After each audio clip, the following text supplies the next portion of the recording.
Bonsoir les gens. À l'école, on nous apprend la notion d'échelle en mathématiques, notamment pour pouvoir lire des cartes en zoomant et dézoomant. Et en faisant mes propres recherches personnelles, en creusant dans ma tête, j'ai remarqué que la notion d'échelle était largement sous-estimée.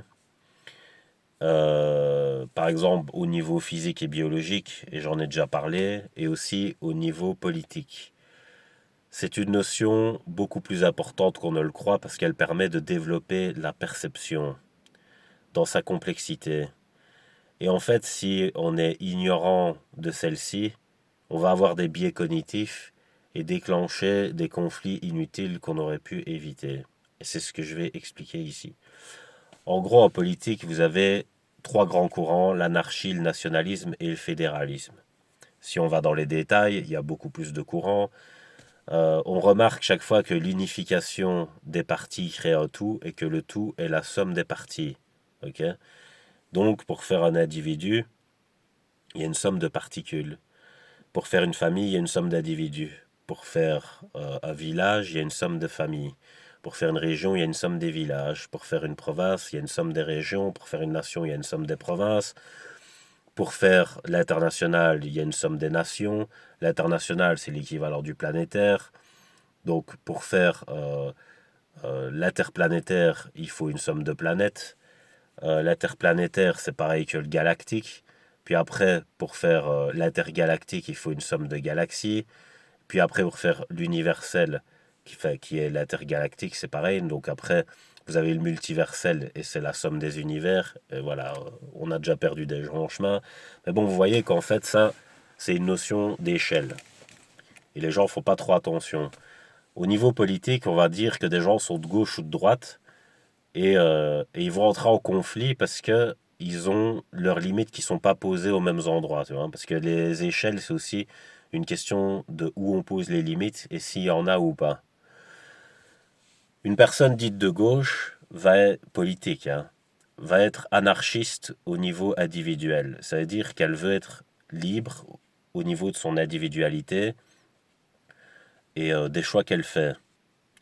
Et elle va être au niveau international plus justement dans l'international. C'est-à-dire qu'à son échelle de vie quotidienne, elle veut être indépendante, mais à l'échelle de la grande politique, elle veut faire partie d'une très grande famille qu'on appelle l'international. Une personne dite de droite, elle va être souverainiste et indépendantiste au niveau de la nation par rapport à l'international, mais elle va être plus pro-famille au niveau de son quotidien, où elle va vouloir faire partie d'un groupe et avoir des règles communes. Et vous voyez bien que finalement, les gens pensent pareil, mais à échelle différente. Pourquoi? Parce qu'une personne qui veut être souveraine d'elle-même, finalement, elle-même, c'est une nation. Donc en gros, elle est aussi de droite, tu vois. Si je veux être souverain de moi-même, ça veut dire que je suis nationaliste de moi-même, tu vois. Et la personne de droite, quand elle dit qu'elle veut être souverainiste au niveau national par rapport à l'international, elle dit, bah moi je veux être comme l'anarchiste indépendant au niveau de son quotidien individuel, moi je veux une anarchie dans la grande politique, tu vois. Et vous voyez qu'en fait, tout ça se mélange au niveau, quand on remonte au niveau transcendant et qu'on voit le schéma répétitif, tu vois. Et les gens entrent en conflit parce qu'ils ne voient pas ce schéma répétitif, ils ne développent pas leur perception grâce à la notion d'échelle. Et c'est ça que je veux faire ici. Alors, je vais développer autrement aussi parce que je vous avais déjà parlé du cours que j'avais qui s'appelait technologie. On était obligé de l'avoir en première secondaire. Et en fait, il fallait qu'on construise une tour de paille pour passer l'examen de fin d'année. Et il mettait une éponge mouillée comme ça au-dessus de la tour. Il fallait que ça tienne 1 minute. Et là, tu avais réussi ton examen.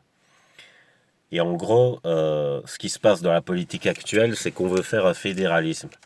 Mais de quoi naît l'anarchie? C'est ça le principal à comprendre. Quand on veut créer un bloc unifié, il faut qu'il y ait des règles communes. Or, dans ce qu'on appelle la démocratie, c'est la majorité qui l'emporte. Et vous allez déjà voir que ça crée de gros soucis. Pourquoi? La majorité, n'a pas forcément la raison. La majorité, c'est la connivence des individus par rapport à ce qu'ils veulent. Déjà, ce qu'on veut n'est pas forcément ce dont on a besoin.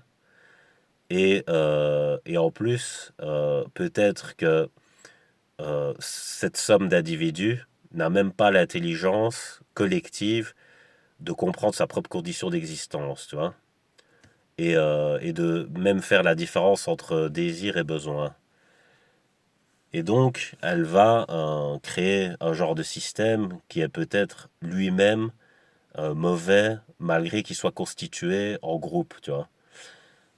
Ce qui fait la raison, ce n'est pas qu'on soit individualisé ou collectivisé.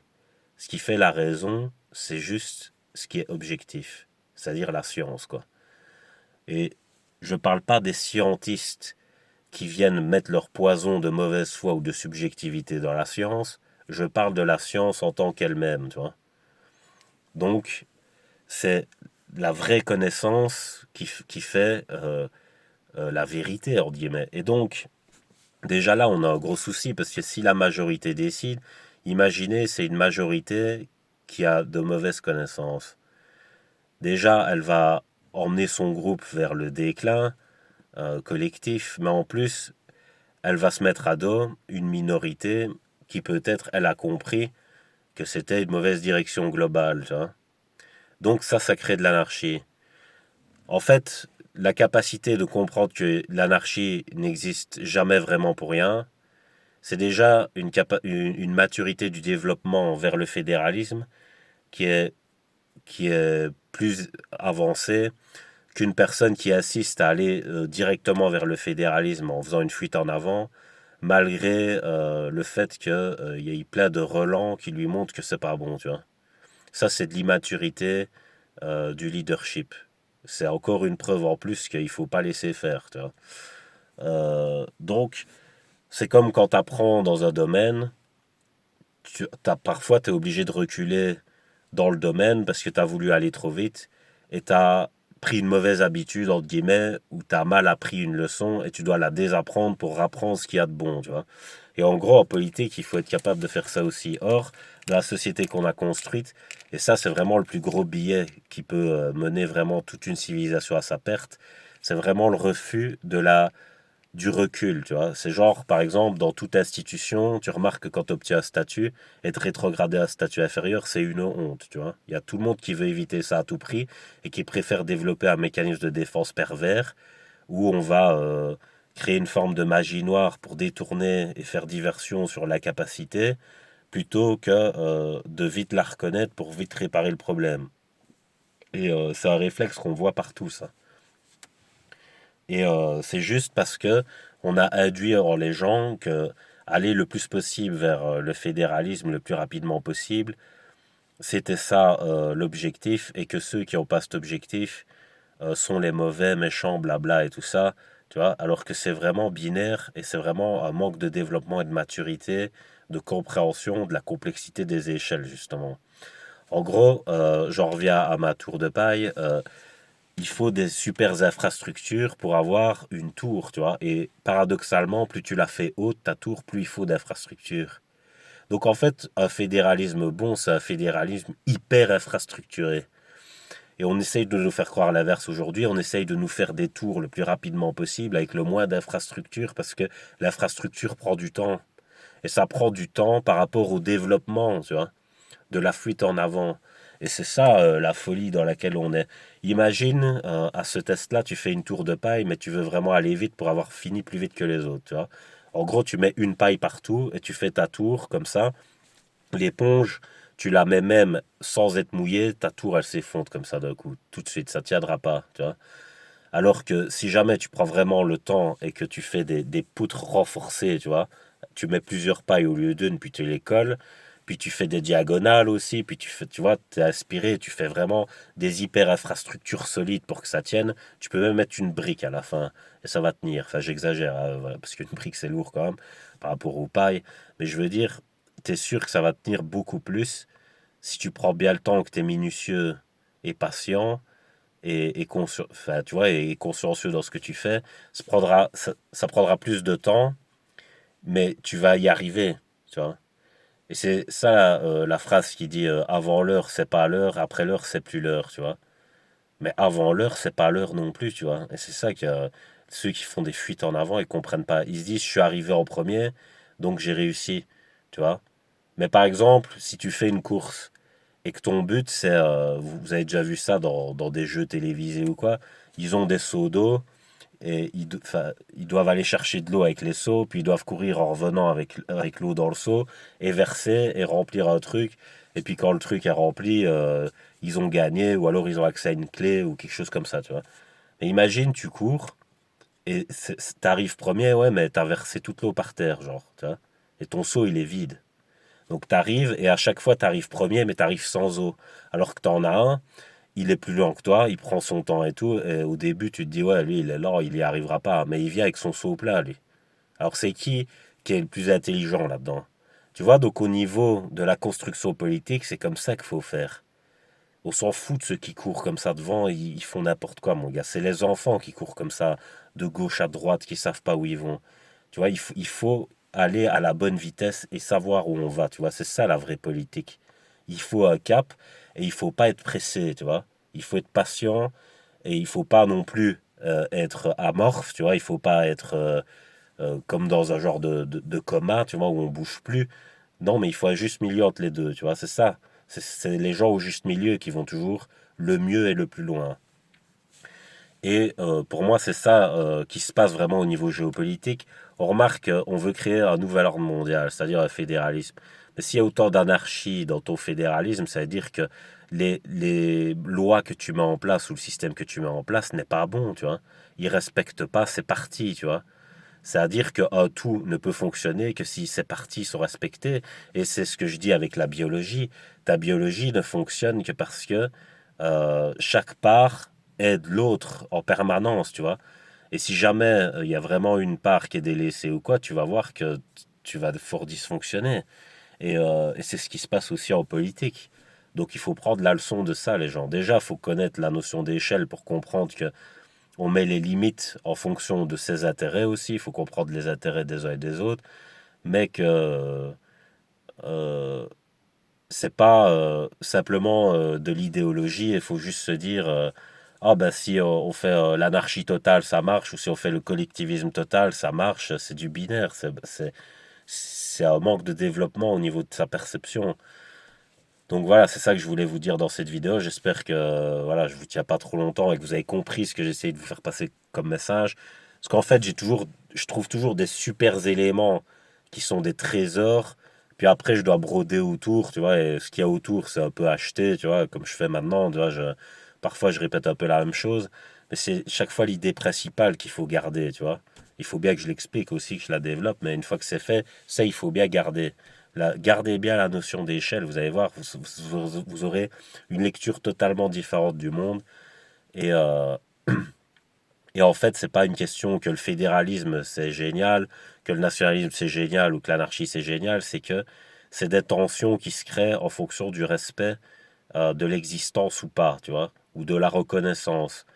Tu vois, si par exemple au niveau familial, un individu n'est pas respecté, ben, il va vouloir sortir du groupe, tu vois, pour trouver le respect ailleurs ou se le créer lui-même, cet individu.